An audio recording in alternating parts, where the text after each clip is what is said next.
सादर अभिनंदन मित्रों, आप सभी को शनि महाराज के शनि देव की बहुत बहुत शुभकामनाएं। मैं शनि महाराज की आपको पूजा बता रही हूँ कि कल शनिवार है, तो शनि देव के लिए हमको किस प्रकार से पूजा करनी चाहिए।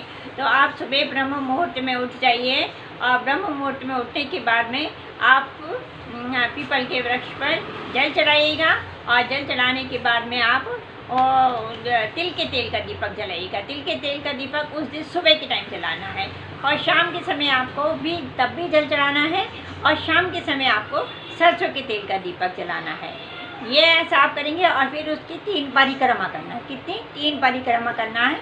3 परिक्रमा करके और हाथ जोड़ करके अपनी प्रार्थना करके उनका पेड़ को स्पर्श करना है। आपको स्पर्श करके और अपनी मनोकामना बोल करके आ जाना है। ऐसा आपको 7 शनिवार करना है।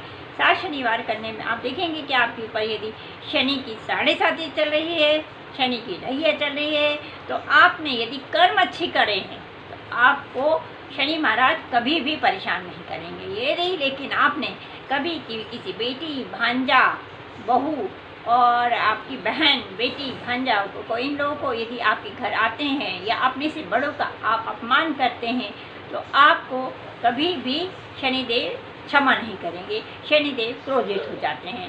इससे आप लोग जब परेशानी में घिरते हैं तो आप सोचते हैं कि हमको शनि की 7.5 चल रही है, ढैया चल रही है, लेकिन आप अपने कर्म अच्छे रखेंगे तो कभी भी शनि की 7.5 भी नहीं लगेगी आपको, ढैया भी नहीं लगेगी आपको।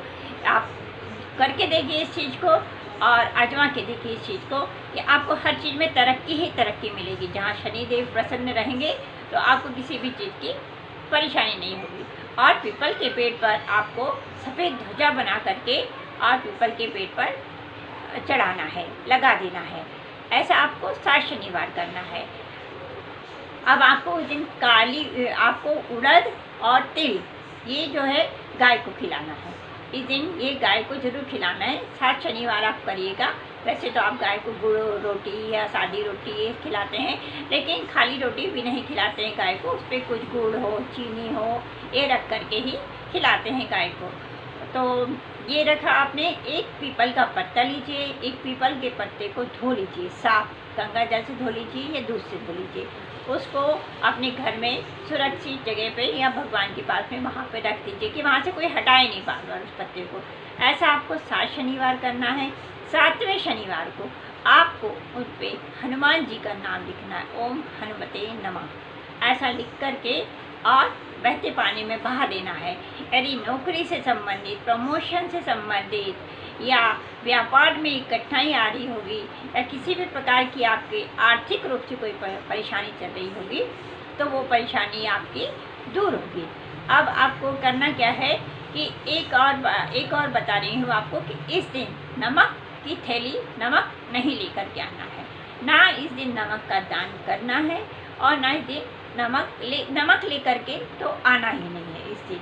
और काली वस्तुएं जितनी भी हैं, जूते, चप्पल, काला कपड़ा वगैरह, आपको इसको एक दिन पहले लेकर के रख लेना है और किसी भी व्यक्ति को जो ज़रूरतमंद हो उस व्यक्ति को दान करिएगा। आप देखेंगे कि शनि महाराज आपसे प्रसन्न रहेंगे, कभी किसी प्रकार की आपको परेशानी नहीं रहेगी। सबसे बड़ी बात ये है कि आप अपने कर्म अच्छे रखिए, आप लोगों का मान सम्मान कीजिए। आप यदि श्रद्धा भक्ति रखते हैं, लोगों का मान सम्मान करते हैं तो शनिदेव आपसे प्रसन्न रहेंगे। किसी प्रकार की कोई परेशानी आपके आड़े नहीं आएगी। शनि की 7.5 भी चल रही होगी तो भी आपको कोई परेशानी नहीं होगी। तो शनि की 7.5 के बारे में और शनि महाराज के उपाय के बारे में मैंने आपको बताया। आप इतना ही कर लेंगे वही आपके लिए बहुत होगा। तो जय शनि महाराज, हर हर महादेव।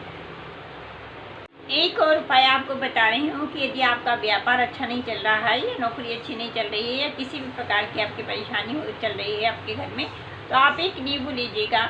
एक नींबू को आप अपने ऑफिस में या अपने घर से, यदि आप घर से कोई काम कर रहे हैं तो घर से 4 सब जगह दीवारों पर छुला लीजिएगा उस नींबू को। और नींबू को चौराहे पर जा कर के नींबू को काटिएगा। काटने के बाद में उसको चारों दिशाओं में फेंक दीजिएगा और प्रार्थना करके वापस आ जाइएगा कि हमारा जो भी नौकरी नहीं लग रही है, व्यापार नहीं हो रहा चल रहा है, या हमारा प्रमोशन नहीं हो रहा है, या हमारा स्वास्थ्य अच्छा नहीं हो रहा चल रहा है, तो इन सब की से हमारी रक्षा करें और कृपा बनाए रखें। बस यही मेरी आपसे लोगों से कामना है कि आप लोग भी शनि महाराज के लिए अच्छे अच्छे कर्म करते रहिए और आप लोगों का भी सबका अच्छा अच्छा होता रहेगा। जय शनि महाराज की जय।